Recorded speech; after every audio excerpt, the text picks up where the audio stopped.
Se não fosse quebrar a sequência das músicas que já estavam ligadas à palavra, eu cantaria uma outra.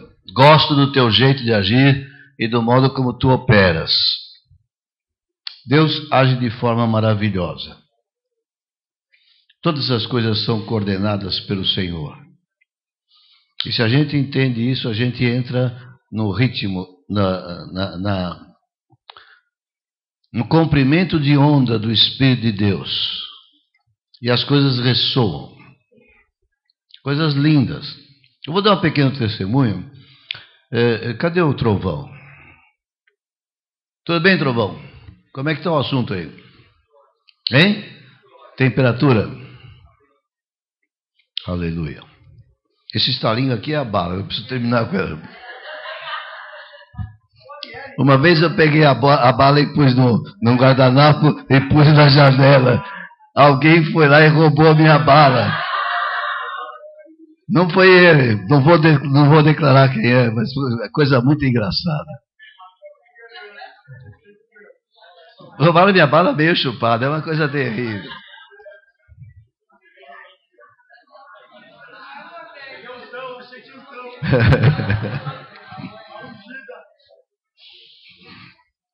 Mas as coisas ressoam assim. Ontem eu soube que o irmão, aquele que levantou a mão lá atrás, estava indo embora. E eu soube, me disseram que já tinha saído. Então eu estava reunido e falei, puxa, senhor, queria tanto que estivesse aqui no domingo. E eu não pedi, eu não orei contra a viagem deles. Mas o Senhor falou com eles lá. E decidiram que não era para ir embora, voltaram. Tem um testemunho que é dele, que é pessoal, mas ele leu algo na Bíblia que mais o convenceu da posição. E quando chegou aqui, aquilo que ele leu se cumpriu à noite. E o bebê finalmente passou, não bebê nada, o menino passou uma noite boa, dentro das possibilidades, e estão aqui hoje, louvado seja Deus. É o jeito de Deus agir. As coisas repercutem. Eu não fiz uma oração, mas o desejo do meu coração é que ele estivesse aqui até o fim. Deus cumpriu. Gosto do teu jeito de agir e do modo como o Senhor opera. Eu acredito nestas coisas e elas funcionam. É ruim que a luz lá eu não consigo ver o rosto de vocês, mas vou tentar assim mesmo. Outra coisa que aconteceu extraordinária, eu preciso contar esses casos. Eu não virei um contador de casos, mas você precisa entender como é que as coisas funcionam para você entrar no comprimento de onda correto, onde a tua corda repercute com o diapasão que é acionado pelo Senhor.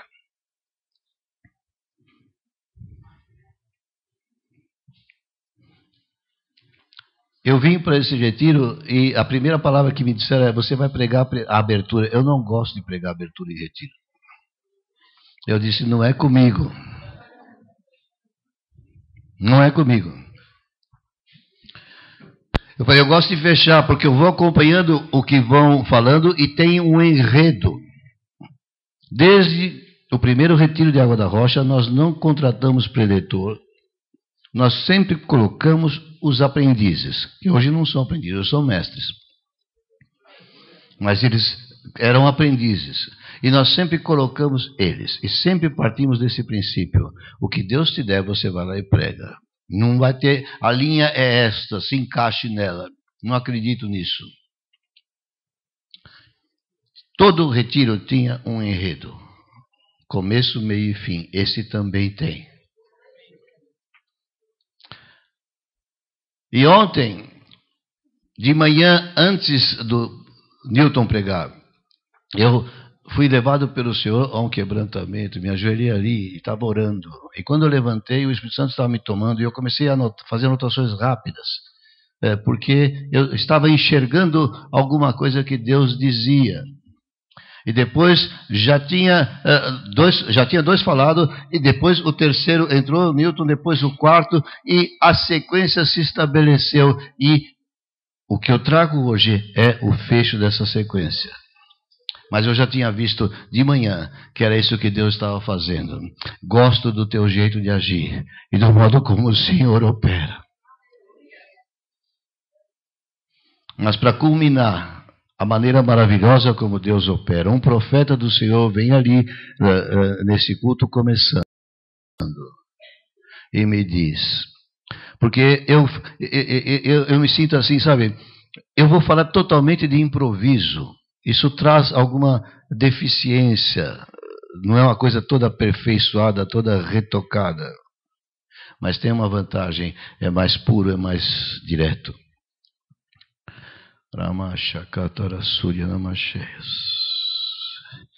E aí o profeta vem e diz, vi uma mão, eu vejo o Senhor falando, mas eu vejo uma mão escrevendo, não é a minha mão. Porque hoje de manhã eu tive a tentação de escrever. E aí eu disse para alguém que estava aqui, quem estava aqui que eu falei que eu não consegui escrever? É como se Deus me impedisse de escrever. E aí vem o Senhor e fala, há uma mão escrevendo. A mim cabe ler o que o Senhor escreve. É uma coisa espiritual, não é uma coisa escrita. A nós cabe ler o que Deus escreve. Jesus falando sobre tribunais, disse, quando vocês estiverem lá, não se preocupem que vocês vão falar, o Espírito Santo vai tomar vocês e vocês vão falar. Para isso você precisa estar cheio do Espírito, cheio da palavra. Se você estiver cheio do Espírito e cheio da palavra, o Espírito Santo tem o que fazer com você. Se você só tem ideias próprias, não vai servir. Por melhor orador que você seja, não vai funcionar. Eu estou tentando fazer aqui um apanhado. Mas quando eu cheguei aqui no retiro, antes que qualquer coisa fosse feita, na madrugada de quinta para sexta, lá no meu quarto, eu tive que me levantar como um idoso geralmente faz, às 4 horas da manhã, e fui fazer algumas coisas minhas, e depois, eu estou rindo, mas vocês vão passar por isso, se Deus quiser. Todo mundo quer chegar na minha idade, ou mais. Amém.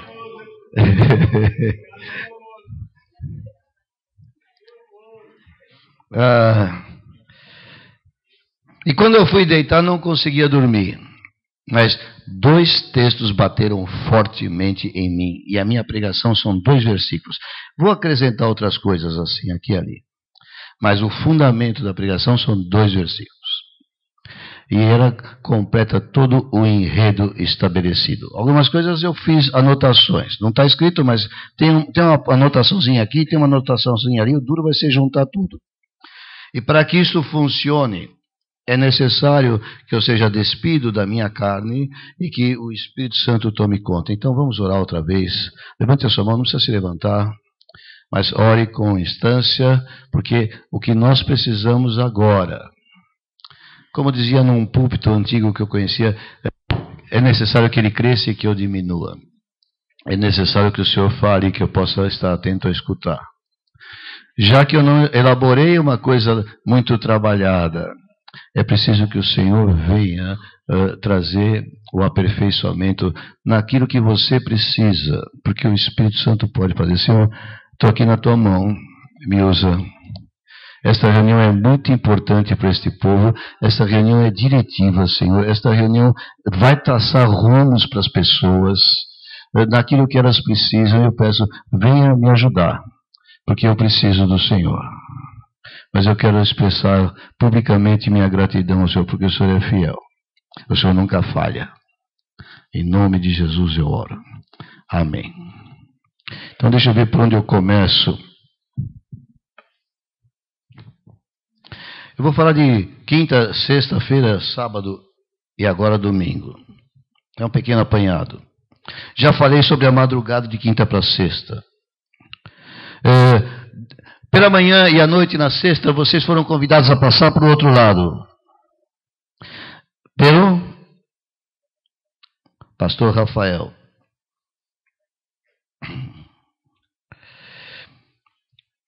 E Deus deu o recado que ele resolveu usar a mim e a você. Se você conhece o Salmo 139, você sabe que todas as coisas de nossa vida nunca foram ocultas de Deus. Desde o ventre de nossa mãe, Ele é Senhor da nossa vida. Nada passou desapercebido. Deus gosta da coisa errada, do pecado. Deus não gosta dessas coisas, Deus odeia.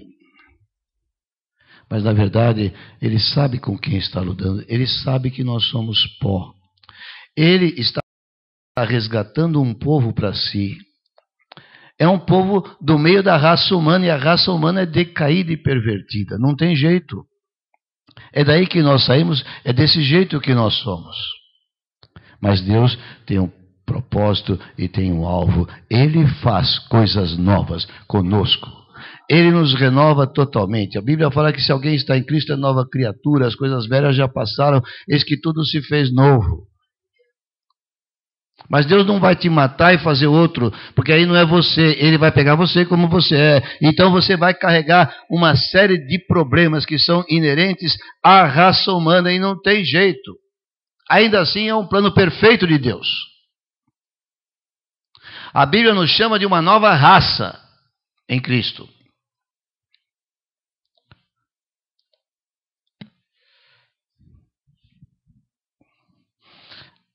No sábado, depois daquelas minhas experiências, começou a desenvolver dessa ideia toda.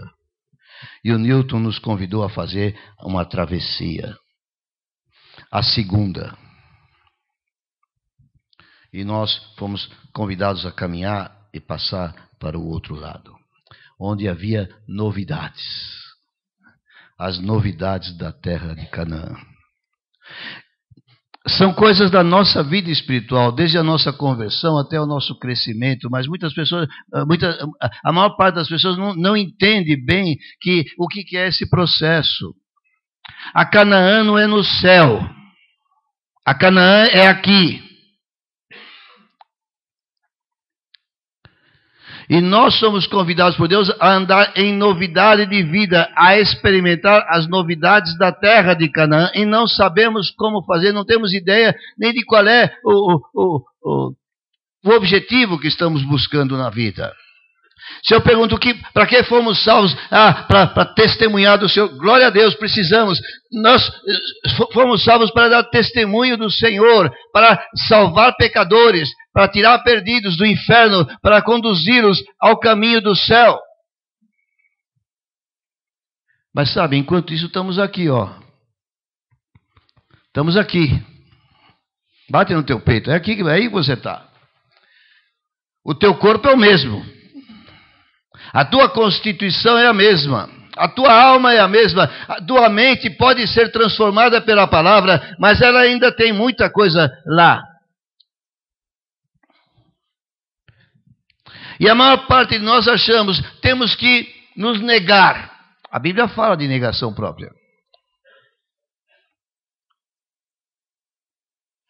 Mas sabe, o grande erro de muitos crentes é que eles só veem o aspecto negativo. Não, não, não, não. E não sabe o que? Sim, sim, sim, sim. Porque Deus tem muitos sims. E eu queria falar com vocês um pouco sobre isso. Eu não quero me alongar. Eu tenho uma tendência de ir pensando e ajuntando coisas. Porque finalmente depois o Daniel entrou nesse assunto que eu estou agora. O José entrou em Daniel. Essencialmente, ele disse, Daniel pôde tomar uma decisão firme e permanecer nela, porque ele tinha um propósito. Hoje eu quero dar propósito para esta igreja. Individualmente e coletivamente. Muitas vezes temos falado sobre isso coletivamente. Nosso propósito é esse, caminhamos para fazer isso, nosso ministério. Hoje eu quero falar com você, pessoa.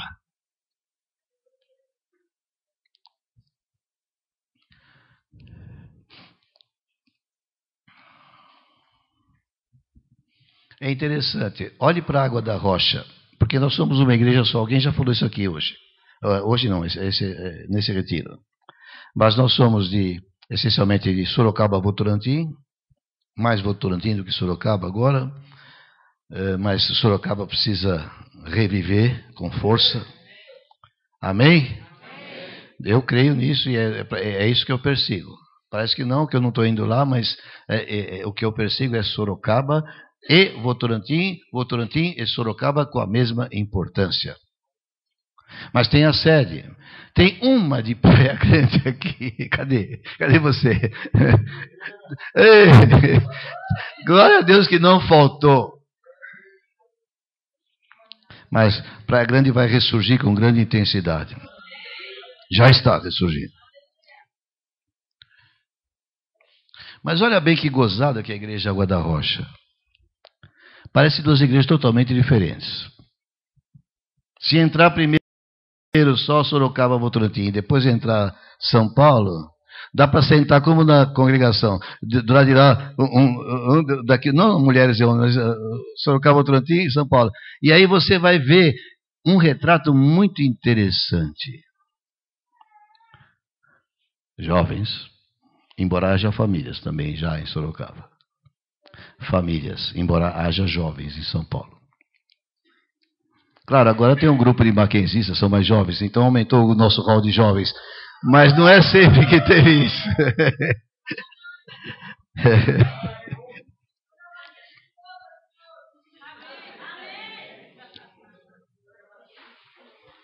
Não sei se você entende uma coisa. O pregador vem aqui e fala, eu tenho que falar para esse povo. Para quem que eu falo? Para Sorocaba, Votorantim? Para jovens?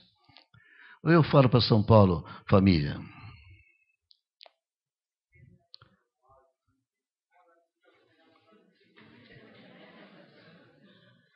Agora eu vou pegar 2 versículos da palavra.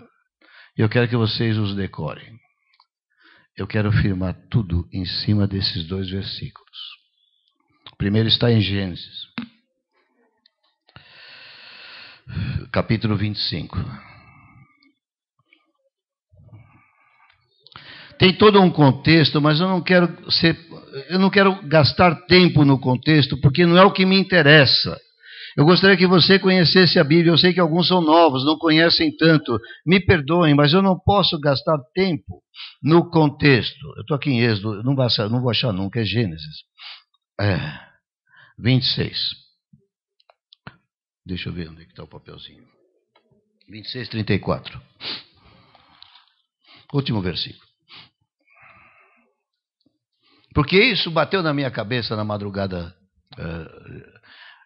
Eu não tive acesso a um motivo para pregar.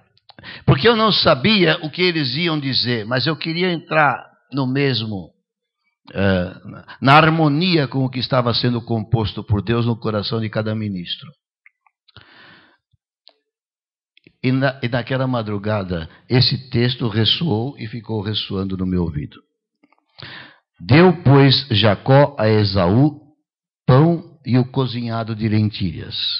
Ele comeu e bebeu, levantou-se e saiu. Assim desprezou Esaú o seu direito de primogenitura. Presta atenção, jovem. 25, desculpe. Eu vou começar tudo de novo. Apaga a fita. Deu, pois, Jacó a Esaú pão e o cozinhado de lentilhas. Ele comeu e bebeu, levantou-se e saiu. Assim desprezou Esaú o seu direito de primogenitura. Presta atenção no que eu vou dizer. Corta a parte inicial do versículo, corte a parte final por enquanto.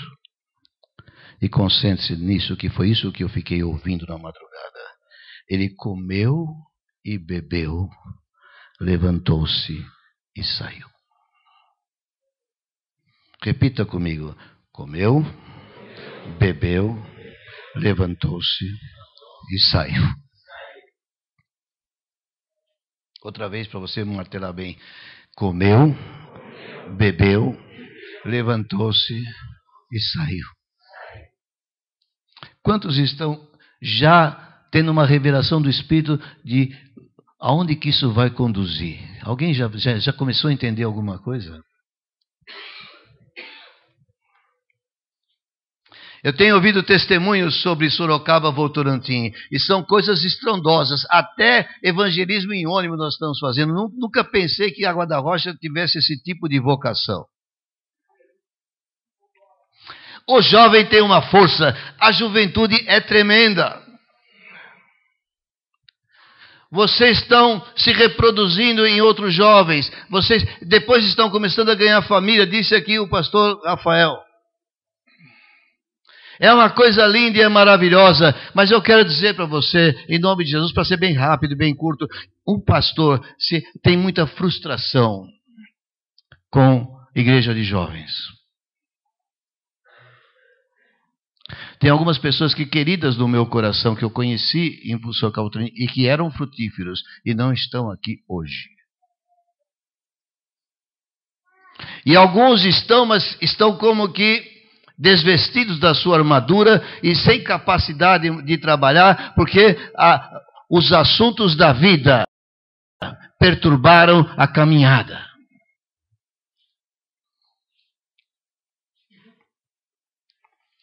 Mas além de uma certa frustração, dá também uma certa ansiedade para mim. Eu falei, o que vai ser da vida desses jovens? Como eles vão andar? Como eles vão viver? Eles vão ser bem-sucedidos?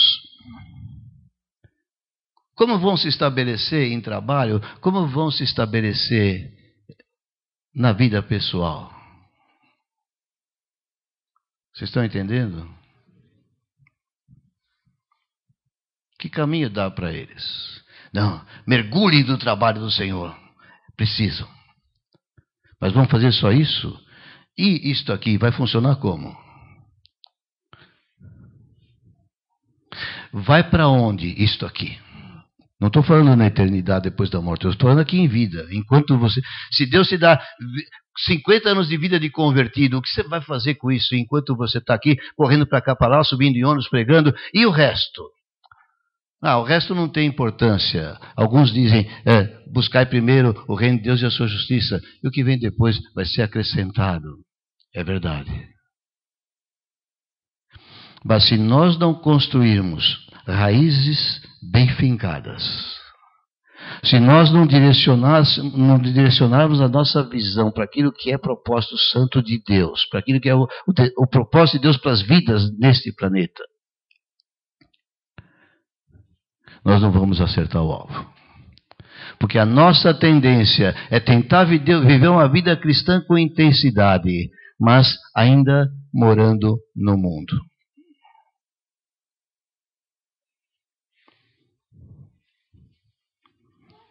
Eu gostaria que vocês entendessem um pouquinho do que eu estou tentando falar.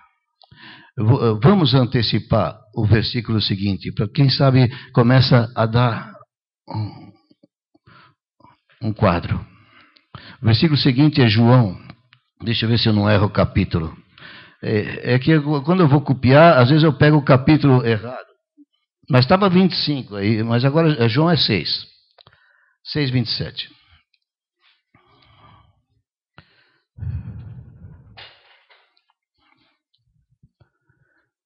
Lembre-se de Gênesis, como é que era mesmo? Ele comeu, bebeu, levantou-se, saiu.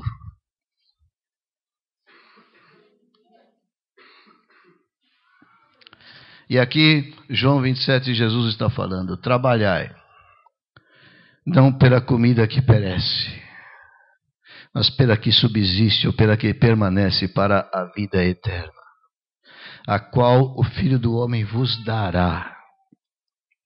Porque Deus o Pai o confirmou com o seu selo.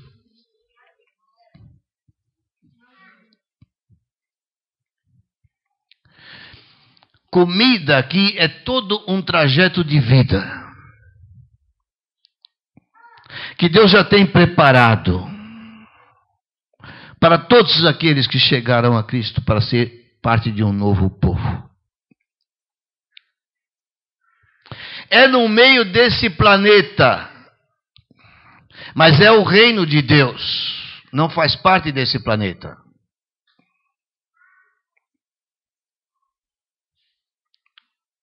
Eu estou falando para os jovens, mas vou falar para São Paulo, para adultos, porque essa pregação tem esses dois lados. Nós já passamos para o outro lado e agora estamos aqui, mas ainda é o mesmo mundo. E o que fazemos agora? A gente vai pregar sobre o pecado e vai ser contra. Tudo bem, glória a Deus. Todo pregador de Real da Rocha tem que pregar contra o pecado. Mas se nós ficarmos só nesse não, o nosso povo fica completamente desorientado quanto ao que seria o sim do Senhor para a sua vida aqui e agora. Porque você ainda é este corpo, você ainda é esta cabeça, você ainda são os seus hormônios e eles lutam contra você.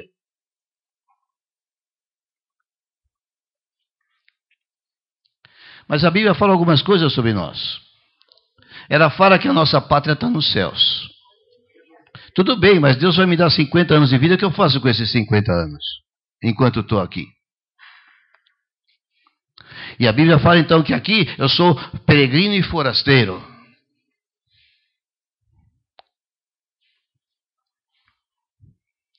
Mas ela fala mais, que aqui eu sou embaixador.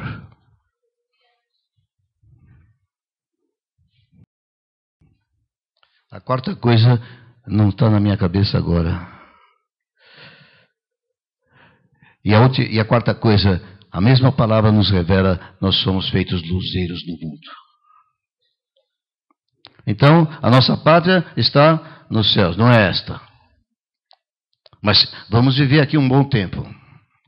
Enquanto isso, somos peregrinos e forasteiros. Mas continuamos vivendo aqui. E somos colocados por Deus neste planeta como embaixadores do Rei. Não ouvi nenhum glória, nenhum aleluia. Você está um pouco assustado com a minha palavra. Nós somos colocados aqui como luzeiros do mundo. Deus quer mostrar alguma coisa ao mundo através da nossa vida.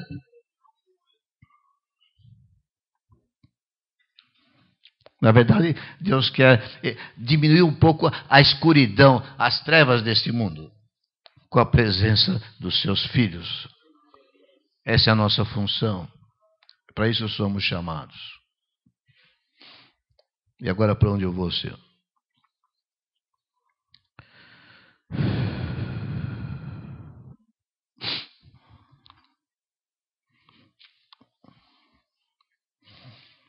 Há um problema que vem nesse assunto todo. O problema do fogo espiritual nos jovens. Daqui a pouco, aquilo que ainda é o jovem vai gritar.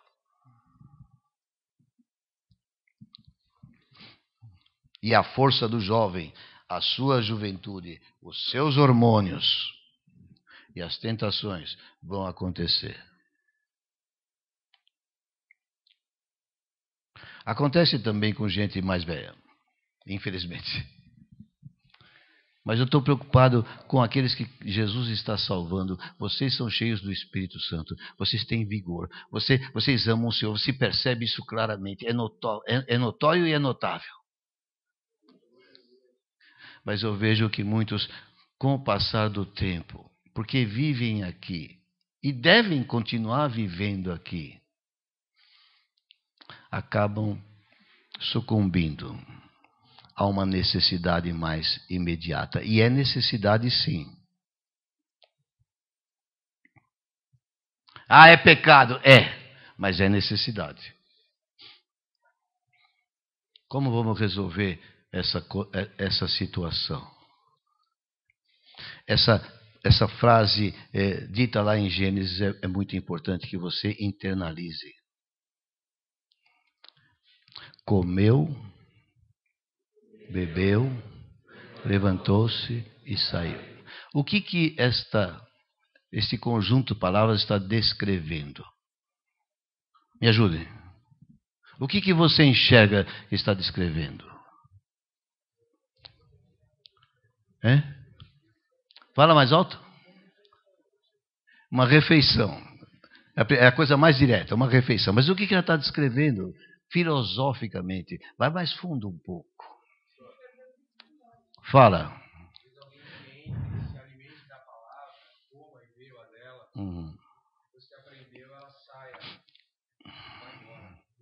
Bom, aqui está faltando o contexto. Então, ele espiritualizou e viu a comida que está lá é de João. A comida de João é: trabalhai não pela comida que perece, mas pela que permanece. Aí você está certo. Mas Gênesis não é isso. Quem sabe a história de Esaú? Como Esaú é chamado na Bíblia? Você quer saber, Esaú? Venha em Hebreus 12. Aí você vai começar a receber luz. Hebreus 12. Vai ser um pouco complicado eu passar essa palavra, mas eu quero que você pense um pouco. Me ajude. Eu não quero te dar o pratinho mastigado. Eu quero que você pense. Bom, que versículo que é que vocês acharam? Hebreus 12. 12 e 16. Deixa eu ver. Essas traduções novas eu não gosto. Se você puder pegar uma mais antiga, eu prefiro. Mas tudo bem. Se você tem essa, fica com essa. É que eu vi uma coisa diferente do que eu estou lendo aqui. Está escrito assim: nem haja algum impuro ou profano, como foi Esaú, o qual por um repasto, o banquete que ele ganhou de Jacó aqui é chamado de um repasto. Alguém, às vezes, a pessoa não sabe o que é repasto. É a comidinha que Jacó fez e tapeou Esaú com ela. E ele vendeu o seu direito de primogenitura. Esaú sendo profano, ele era profano em quê? Nesse fato, deu a menor importância para a coisa espiritual. Meu direito de primogenitura, para que serve? Eu estou aqui na carne, a carne está gritando comigo, os meus hormônios estão me judiando. De quem me vale isto? Se eu não vou aproveitar a minha vida.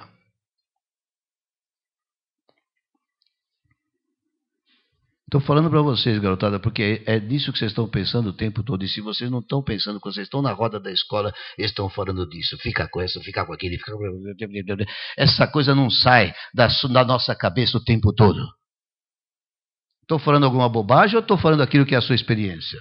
Eu tenho 70 anos, mas eu sei como é que é a vida. Sei mais do que você. O mundo mudou muito, mas há certas coisas, querido, que não mudam. Elas se repetem. Considerando agora o contexto da palavra, o que você enxerga aí? Ele comeu e bebeu, levantou-se e saiu. Fala alto. A necessidade do momento. É uma parte da resposta. Muito boa. Satisfação física, carne.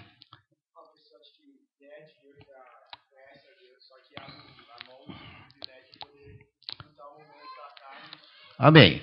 Conhece a Deus, abre a mão dele para desfrutar o momento da carne. É o que acontece com os jovens nas igrejas. Estão indo muito bem, estão pregando, a coisa ali, de repente, cadê o cara? Ah, ele gostou de uma mina.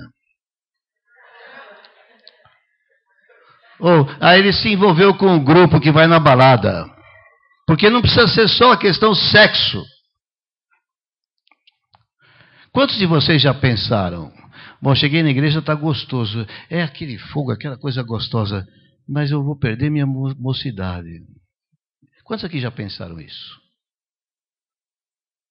Vocês são sinceros, os outros levantaram a mão porque têm medo de manifestar isso. Eu pensei isso, você pensa diferente? Nós somos pressionados a pensar que estamos perdendo coisas muito importantes da vida por causa de Jesus. Mentira! Esta frase define o assunto. Comeu, bebeu, levantou-se, saiu. Todo esse tipo de tentação de pecado que você sofre, e querido, não é porque você é mau que você sofre, é porque você é assim. E Deus sabe.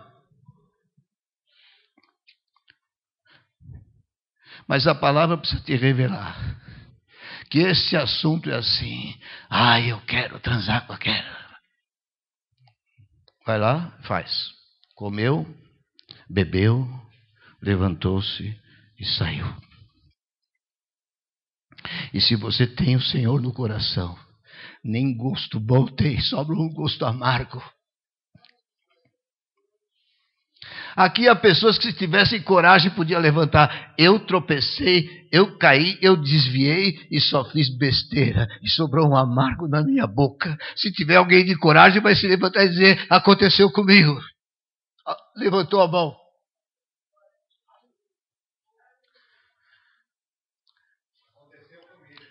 Esaú, querido, é isso.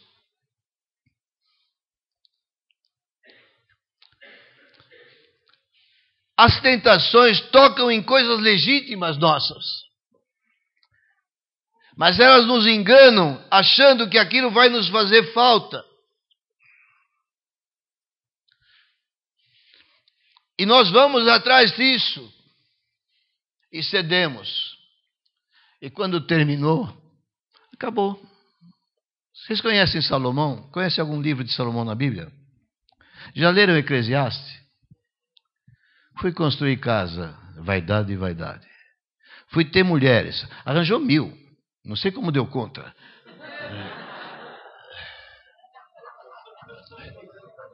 Vaidade. Achei que era dinheiro, vaidade. Achei que era cavalos, vaidade. Achei que era saber muito, vaidade. Em todas essas coisas, Salomão está dizendo: eu comi, eu bebi, levantei e fui embora. Acabou. Agora você começa a entender João 6. Trabalhai, não pela comida que perece, mas para que permanece para a vida eterna.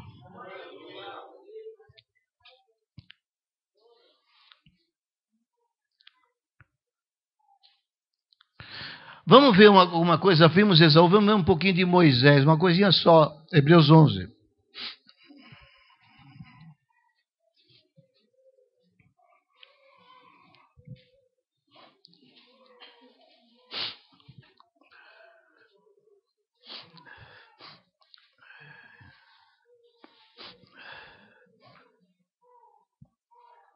Versículo 25.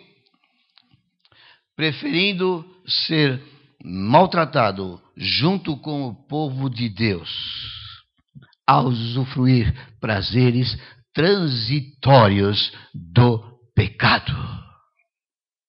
Sabe do que ele está falando? Comeu, bebeu, levantou-se e saiu.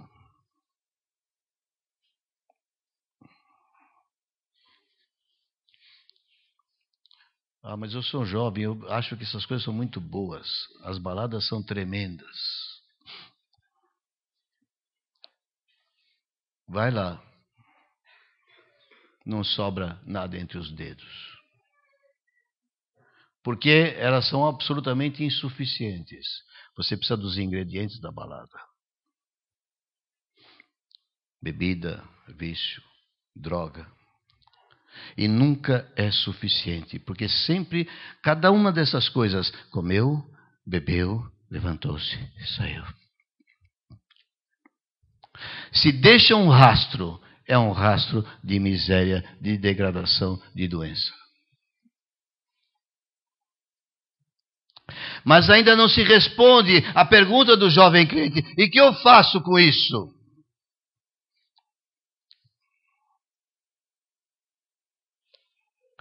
Quantos já foram a uma balada e participaram de uma noite como a de ontem aqui? Por favor, não tenha medo de levantar a mão. Ninguém aqui está para julgar ninguém. Deus não te dá sensações de satisfação do mesmo nível, ou melhor, maiores ainda. Quem já experimentou, fala. Eu não tive a oportunidade de experimentar, pela graça de Deus, não é porque sou bonzinho. Eu queria muito também não desperdiçar minha vida. Deus não me deixou. Literalmente. Ele me impediu. Muitas vezes. Mas aquele anseio todos têm. Eu vou falar um pouquinho de sexo. Não sou perito, não sou sexólogo, graças a Deus.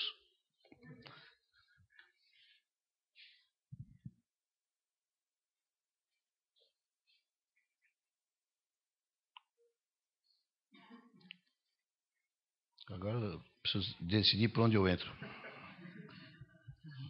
Para depois ter saída.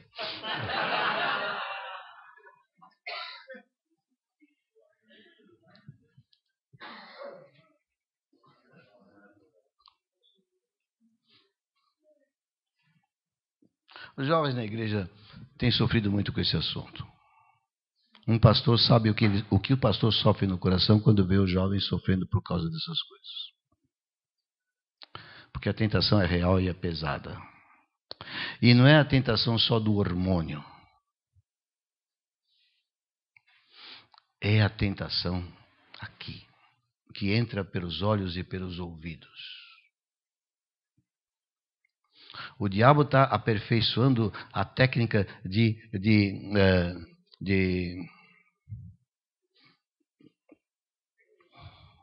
artilharia. A técnica de bombardeamento do ser humano. Hoje você está no carro, no farol, o nego do lado... Desculpa, eu não posso falar nego, senão vou ser preso. Retira o nego. O branquinho lá no carro está com aquela música, ai, ai, ai, e etc.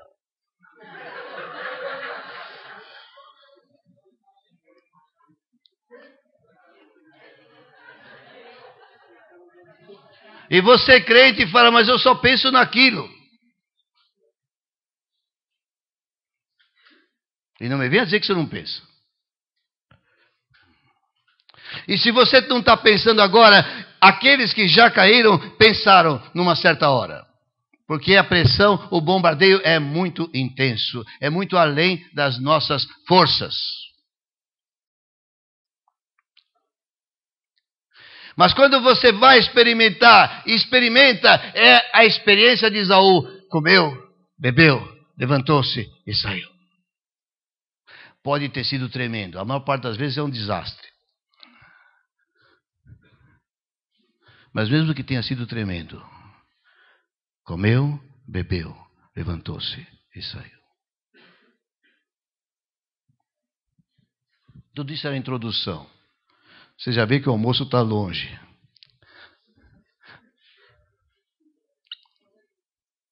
Tem muita coisa que eu anotei pequenininho assim, recadinhos, e ainda não consegui chegar lá. Ah, mas eu vou casar e vou resolver meu assunto. Essa é a tragédia da igreja. Não resolve. Ao contrário. Porque este prazer de Esaú é assim. Eu quero o máximo. Quero ser intenso. Meu desempenho tem que ser tal e qual. É um critério absolutamente momentâneo. Não tem, as pessoas hoje nem querem relacionamento forte. A gente vê nos filminhos aí, tem que ser sem nenhum envolvimento que possa trazer algum problema para o dia seguinte. É só para aquela hora. Comeu, bebeu, levantou-se, saiu. Aí casa e começa a praticar a mesma coisa que aprendeu. É o desastre. Porque o casamento é o outro versículo. Agora estou falando para São Paulo. Trabalhar é pela comida, não pela que perece, mas pela que permanece para a vida eterna. Você acha que Deus preparou a mim, a você, a sua esposa, o seu marido, preparou para ápices? Mas tragicamente, historicamente, a religião trata de um ascetismo. Você sabe o que é ascetismo? Um ascetismo monástico.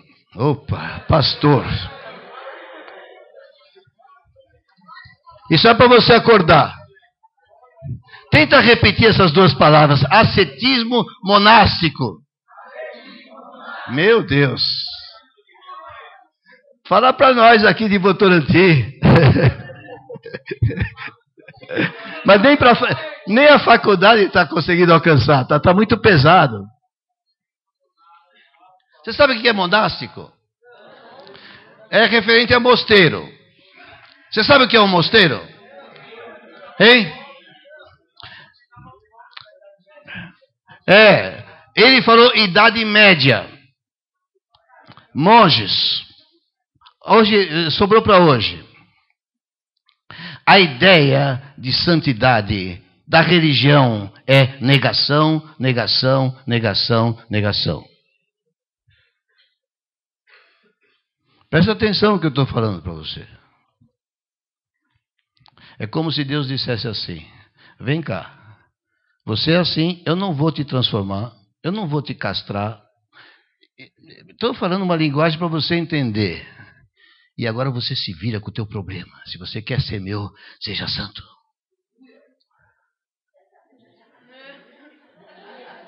Eu aceito aleluia pelo santo, mas pelo resto não.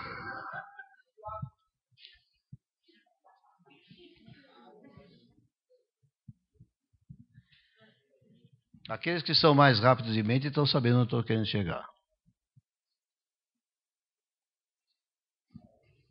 Você não se casa com um homem, você não se casa com uma mulher para ter o prazer sexual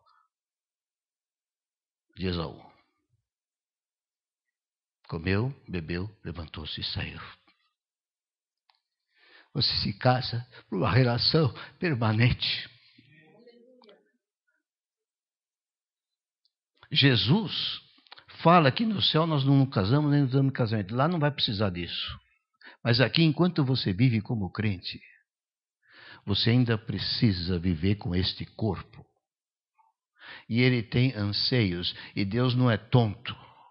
Deus não é estúpido. Por isso, ele estabeleceu algo que se chama família. De modo que o propósito de um jovem crente hoje é testemunhar das virtudes daquele que chamou das trevas para a sua luz. É isto sim. Mas você tem que estar com o olho. O que eu estou fazendo aqui na Terra Prometida? Você vai constituir uma família.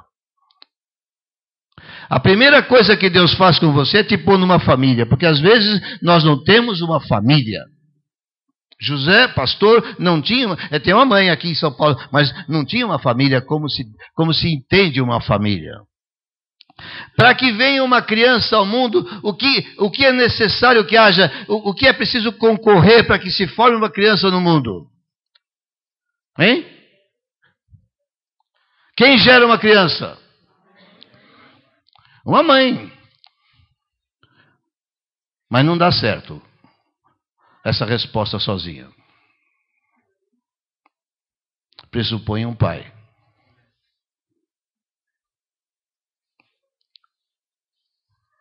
Jesus catou José, que hoje é pastor,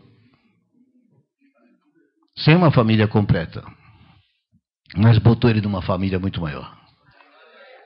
Então há um sentido que família é a casa de Deus. Nós somos a família de Deus. De modo que se alguns têm a vocação de permanecer solteiro, ele não está solto no espaço, é uma vocação dele. Paulo falou, se você tem essa vocação, é melhor. Você vai deixar de sofrer uma série de problemas, mas se não é a tua vocação, case-se. Porque o projeto de Deus é esse. Garotada de Sorocaba, o seu assunto não é namorar com quem, nem ficar com quem. O seu assunto é trabalhar pela comida que permanece. E eu, enquanto solteiro, tenho que trabalhar por essa comida, me preparando para formar uma família de Deus.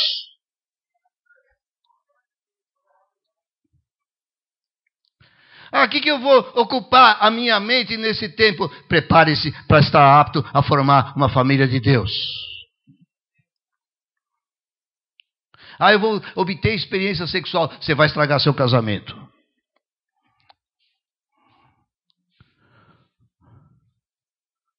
Porque você vai trabalhar num sentido egoístico, de autossatisfação.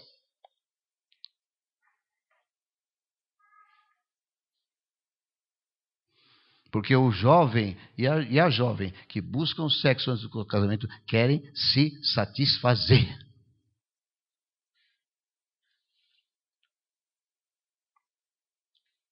Comeu, bebeu, levantou-se, saiu.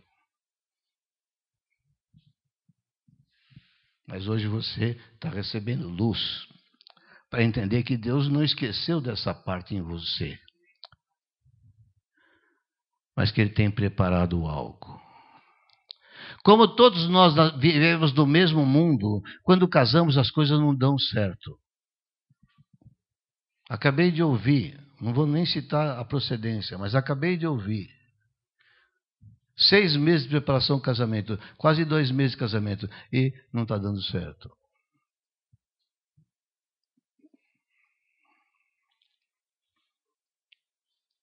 Claro, não houve. E gente crente, não houve preparo. Não se trabalhou por uma comida que permanece para a vida eterna. Pode consertar, Deus conserta todas as coisas. Então, se você é uma pessoa que já teve muita experiência, fala, puxa, eu estou fora daquilo que o pastor Pedro não está fora. Porque quem está em Cristo é nova criatura, as coisas velhas já passaram, eis que se fizeram novas. Deus tem a capacidade da ressurreição. O poder da ressurreição.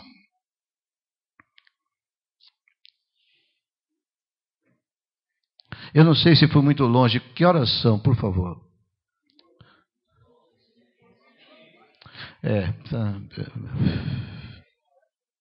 Porque agora precisa falar para São Paulo. Porque é Sorocaba também, porque vocês são jovens, vocês vão se casar, vão constituir família e segue. Sabe qual é o assunto de família?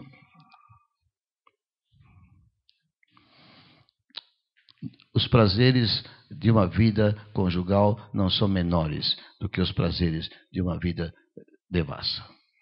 Mas são de outra natureza. E é isso que precisa ser ensinado na igreja. Quando eu falei de ascetismo monástico, eu não completei a ideia. Porque a religião fez desse assunto um tabu. Sensualidade é pecado. A sensualidade colocada nela mesma é altamente pecaminosa. Mas Deus nos fez pessoas sensoriais. As sensações pertencem ao ser humano.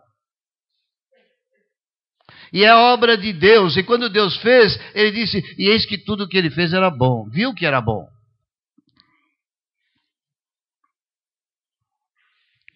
Mas a religião diz, não pode, não pode. E você se casa e fica com sentimento de culpa do que você está fazendo.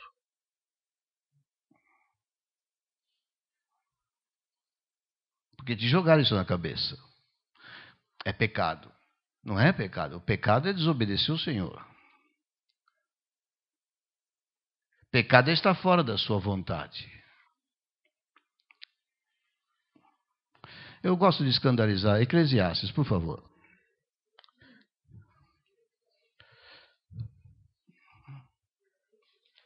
Eclesiastes. Eu não ia abrir porque demora. Eu ia citar de cabeça. Acho que vou citar. Jesus. 9:9. Goza a vida com a mulher que amas, todos os dias da tua vida fugaz. Fugaz quer dizer passageira. Todos os dias. Diga todos os dias. Que exagero, não é? Porque esta é a tua porção nesta vida pelo trabalho com que te afadigaste debaixo do sol. Deus nos chama para a luz do mundo. Deus nos chama para embaixadores. Mas nós estamos vivendo aqui. E Deus tem provisão para mim e para você vivendo aqui. Provisão de realização plena de felicidade. Se você não tem alcançado e já é casado, entenda, Deus tem, eu preciso buscar melhor, eu preciso trabalhar pela comida que permanece.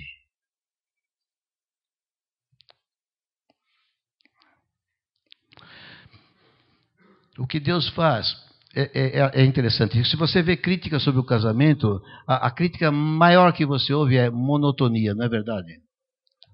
Repetição, rotina, enfado.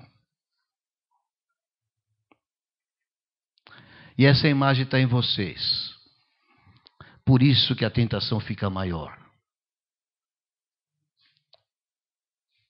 Se vocês tivessem mais modelos de verdadeiras famílias bem-sucedidas, isso é ser luzeiro no mundo. E é isso que Deus quer propor para a igreja. É isso que a igreja precisa entender. Modelos. Pessoas que se realizam. Nem tudo são flores numa vida sexual de casamento. Eu não vou entrar em detalhes, estou falando em termos gerais. Mas o que Deus é capaz de construir em nossos corações é uma intimidade cada vez maior. Uma ligação cada vez mais intensa. Começa fraquinho, não é aquele fogo da juventude. Mas se você cuida bem da planta, vai crescendo. Vai se tornando mais intensa. E a Bíblia está escrito lá, todos os dias da tua vida. Você não acredita nisso que eu estou falando, porque não é isso que o mundo vende. Não é isso que você vê, o que você ouve. Claro que não é. O que você vê e o que você ouve não tem a noção do celestial. Eles não sabem que existe um povo extraterrestre aqui no planeta. Eles não sabem que há pessoas capacitadas por Deus de forma diferente do homem natural. Eles não sabem o que é o amor de Deus derramado no coração pelo Espírito que nos foi dado. Eles não têm como fazer avaliação disso. Ou você mostra pela sua vida, ou eles nunca vão saber. Mas a tragédia é que os da igreja não estão sabendo. Uma baixa porcentagem dos jovens, mesmo que tenham chegado ao namoro virgens, permanecem virgens até o casamento. É triste. Dentro da igreja. Isso eu chamo de falta de visão, falta de perspectiva. Não estão enxergando o que tem para frente.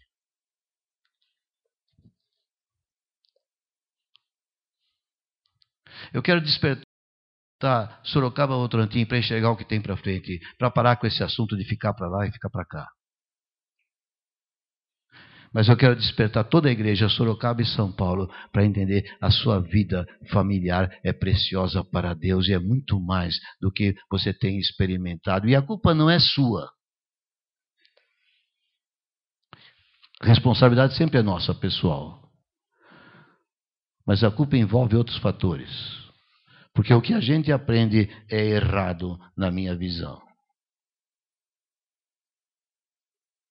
Vou ver se penso algumas coisinhas que eu escrevi aqui para completar essa palavra.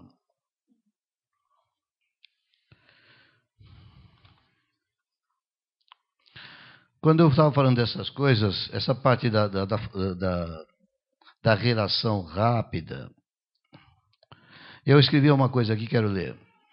Buscar o prazer antes da hora tem a característica da satisfação pessoal e egoística. É aquele fogo que alguém busca para si. Não é só o sexo, claro, balada não é, droga não é, mas tudo isso está sendo buscado para no fim chegar lá. Ou estou errado? Você pensa, sua cabeça pensa. Se você acha que eu estou falando aquilo que você tem pensado, me diga para mim, você está certo. Me ajuda. Não, acho que eu estou errado. Vou jogar fora a pregação. Vocês são os covardes.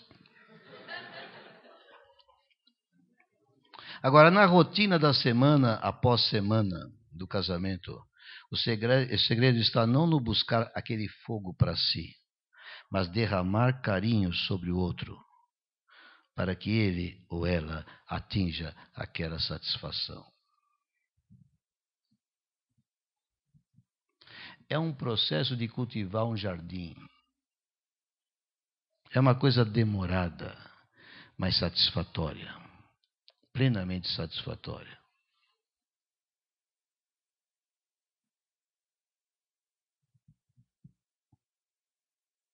Deixa eu pescar mais alguma coisa aqui. Vou falar alguma coisa sobre o provedor, porque agora estou falando da família cristã. E o pai, por essência, é o provedor. Alguém sabe me dizer o que é o provedor de uma família? Aquele que sustenta a casa. Quando se fala isso, você pensa em quê? Hein? Grana. Money. É ideia do mundo.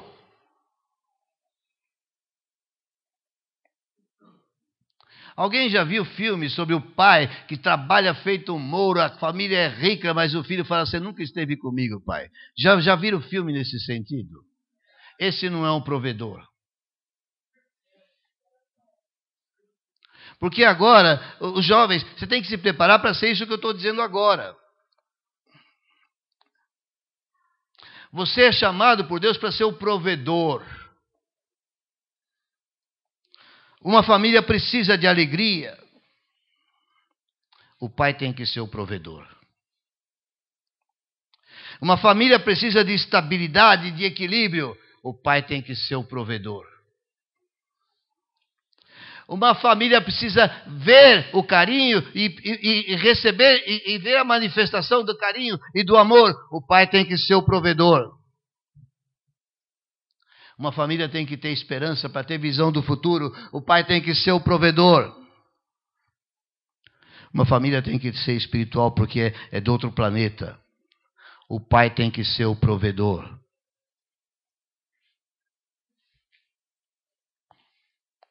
Você, jovem solteiro, você tem que se tornar isso. Você tem que ser capaz, você tem que se tornar habilitado para isso, tem que ser capaz disto. Senão, melhor do que você não casar. E a mulher, da mesma forma, a mãe também é provedora.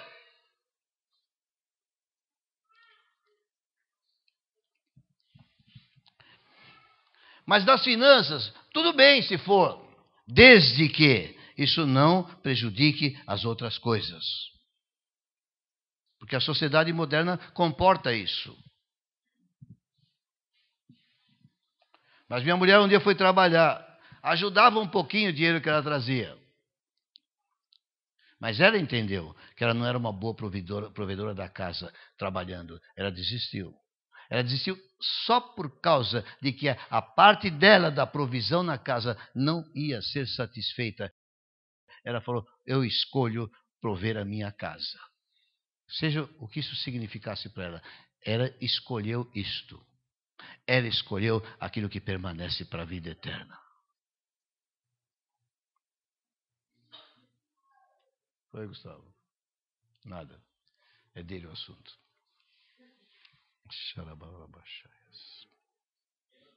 Se você ler Provérbios 31, você vai ver como a mulher é provedora. Mulher tem um lugar muito importante. Mas a mulher não substitui o marido. No carinho, na estabilidade, na esperança, na espiritualidade. Nas famílias cristãs de igreja, o que se vê é a mulher suprindo a espiritualidade da casa. Infelizmente. Jovens do sexo masculino de Água da Rocha, por favor, preparem-se, trabalhem para a comida que permanece.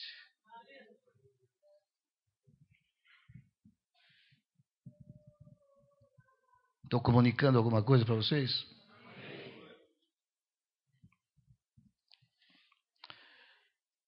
Nós somos chamados por Deus para uma vida com Ele. Antes, nós vivíamos uma vida sem Ele. Eu falei de monastério, não falei de ascetismo. Sabe o que significa ascetismo? Não, não, não. Colossenses tem um versículo que fala sobre isto, que esclarece um pouco. As certas partes estão meio fora do momento exato, mas achei importante. Colossenses. Talvez seja um pouco pesado para um retiro, mas eu creio que foi isso que Deus mandou dizer. Estou dizendo. Pode ter imperfeição minha. Deus não erra.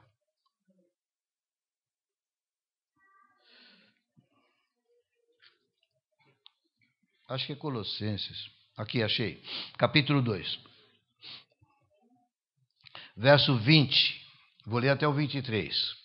Se morresses com Cristo para os rudimentos do mundo, porque como se vivesses no mundo, vos sujeitais à ordenança. É mais ou menos isso que eu estou dizendo. Você foi tirado do mundo, você morreu com Cristo, agora você continua vivendo aqui, mas vai se sujeitar àquilo? Não adianta nada. Aí eu prego uma coisa, mas minha vida é igual a dos outros. E daí? Foi para isso que Deus te chamou? Certamente que não. Não manuseis isto, não proves aquilo, não toques aquilo outro. Isso já existia lá no começo da igreja. Não. Vinha, sabe, alguém falou, monastério é coisa dos monges, catolicismo. Não é. Esse ascetismo tem nas religiões do mundo. É a religião do mundo que o homem faz para agradar a Deus. A religião de Deus é outra. É o que Deus faz por nós. E que nós aceitamos e recebemos pela fé. E ele fala, segundo os preceitos e doutrinas dos homens, pois que todas estas coisas com uso se destroem, são transitórias. Comeu, bebeu. Levantou-se, saiu. Tais coisas com efeito têm aparência de sabedoria como culto de si mesmo e de falsa humildade. Olha como sou espiritual. E de rigor ascético. Está aqui o ascetismo. Vocês se lembram dos Amish?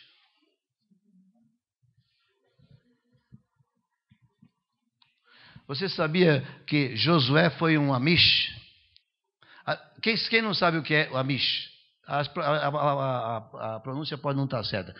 Alguém viu um filme de detetive aí, que o cara vai numa comunidade Amish, passava aquelas carruagens pretas, os caras não tinham eletricidade em casa.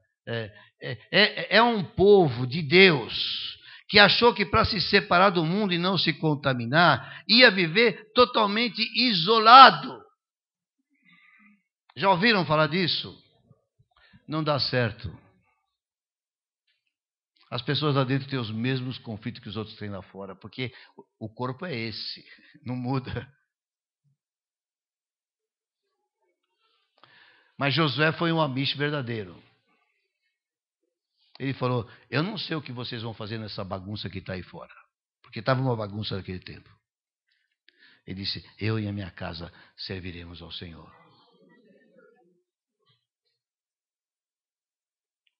Você é chamado para declarar a família que você constitui como este é o reino de Deus.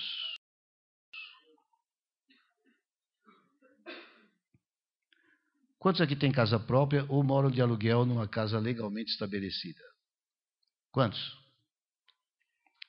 O assunto é o seguinte, você pega a chave, abre a porta, entra, põe a tua família lá dentro, fecha a porta e fala, aqui reina o Senhor.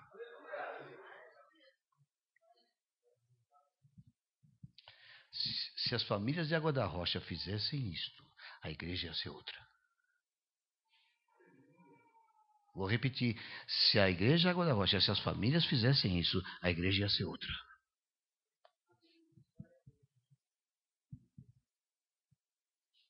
Aqui é o reino do Senhor. Aqui quem manda é Ele. Que aumente o seu governo. Vocês falaram sobre o seu reinar num dos cânticos. Reina em mim. Reina em mim. Reina na minha casa.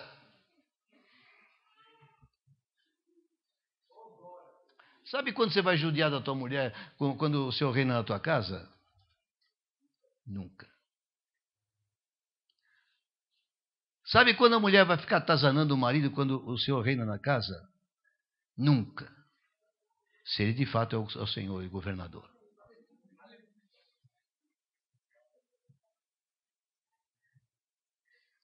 Estamos falando de firmeza de opinião que José mencionou sobre Daniel. Tinha opinião firme e enraizada. Está na hora do povo de Deus entender quem é nesse planeta. Ah, você vem para Jesus, você conquista, não sei o quê, e começa até a atacar os de fora. Não é esse o nosso papel. Nós não estamos aqui para conquistar as coisas dos outros. Nós estamos aqui para administrar bem o que Deus pôs em nossa mão.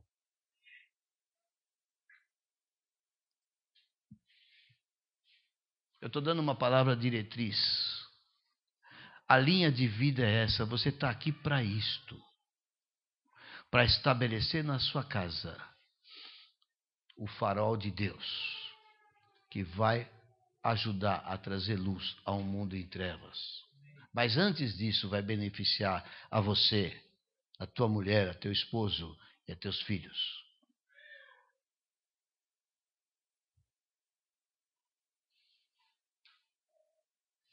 Está entendendo?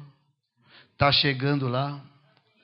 Então, anda com Deus, anda sem Ele. Você já saiu desta, você está na outra. Há uma família de Deus. E a família de Deus tem duas composições.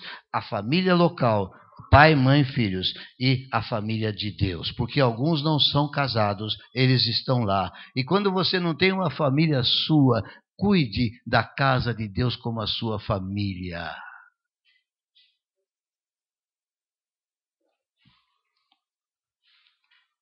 Se Deus te deu a vocação, ou a sina, de ser solteiro, alguns acham que é sina. É sutil, poucos riram, mas é muito sutil. Amada, há algo para fazer. Deus não te deixou sem nada. Eu tenho uma prima, Edna. Ela casou, nem devia ter casado, mas foi tão curto. Não, escapou, esquece esse pedaço. Mas ela enviuvou logo, e aí ficou viúva até hoje. Meu aniversário ela liga, estou orando por você. Ela liga com uma fala de alegria, tem 80 anos ou mais. Não é uma pessoa infeliz, enfiada num buraco. É uma pessoa que vive intensamente com Deus e para Deus. Deus tem provisão para cada situação da minha vida e da tua, na família dele.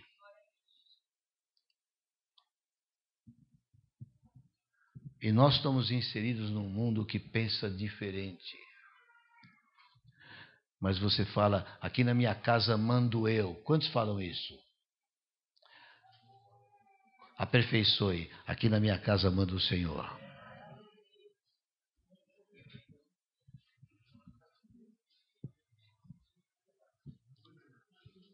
Eu vou encerrar, se eu conseguir terminar essas coisas. Escrevi assim, porque foi aqui, eu tinha orado ali, o Senhor começou a trazer os pensamentos um atrás de outro. Você está sendo chamado hoje a se preparar para as coisas maravilhosas de uma família de Deus. Qualquer que seja o seu estado civil hoje, você tem algo a fazer. Trabalhar não pela comida que perece, mas pela que permanece para a vida eterna. Essa parte da deformação eu vou deixar para lá hoje. Será que Deus pode governar hoje? Uma das perguntas finais. Será que Deus pode governar hoje? Abra a tua casa para o governo de Deus em Cristo. Solteiro, abra já a tua casa para o governo de Deus. Amém? Daqui para frente é o nome do retiro. Daqui para o eterno. Nós estamos aqui para uma coisa transitória, fugaz, passageira. Nós estamos aqui para algo que é eterno. Agora, enquanto estamos aqui, trabalha para a sua futura família, se você ainda não a tem estabelecido. Trabalhe para a família que você já tem. e finalmente trabalhe para o corpo do Senhor, que é a verdadeira família de Deus, em nome de Jesus. Amém. Não tem apelo. Vamos orar.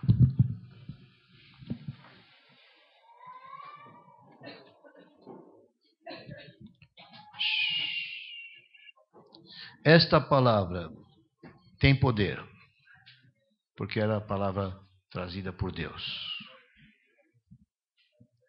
Essa palavra requer uma resposta, e Deus, a todo ouvido atento, certamente deu uma resposta, um posicionamento. Você tem hoje decidido fazer alguma coisa com a tua vida para o eterno. O eterno tem um pequeno pedacinho, que é o tempo de vida aqui.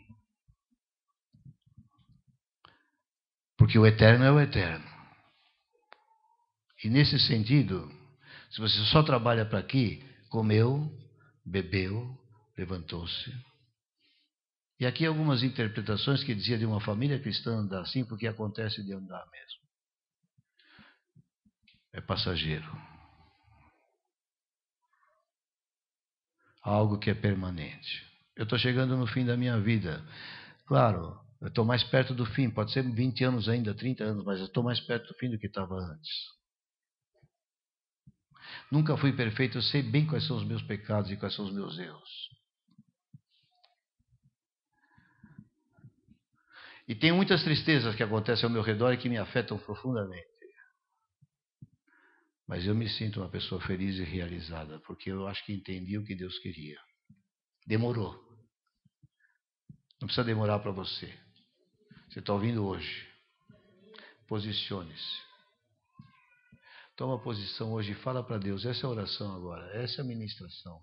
Fala para Deus o teu propósito. Faça o que você ouviu. Não prometa para Deus o que você não é capaz de cumprir. Mas diga qual é o teu desejo. Pode dizer, Deus, eu não sei que talvez eu não cumpra. Eu me sinto totalmente incapaz de ser fiel ao Senhor. Mas eu quero atender a este chamado desta palavra. Faça esse propósito agora, em nome de Jesus. Ore, ore, ore. Deus é fiel. Eu só pensei, saiu da minha boca, puxa, eu gostaria que eles estivessem lá para ouvir a pregação de domingo. E lá no carro o Senhor falou com ela, depois falou com ele.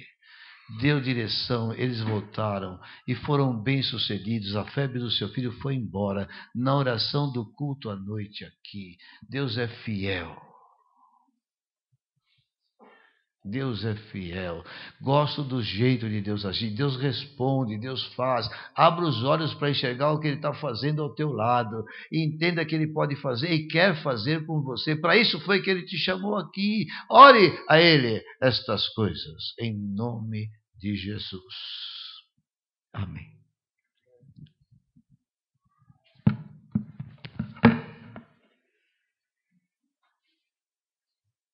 Alguém assume.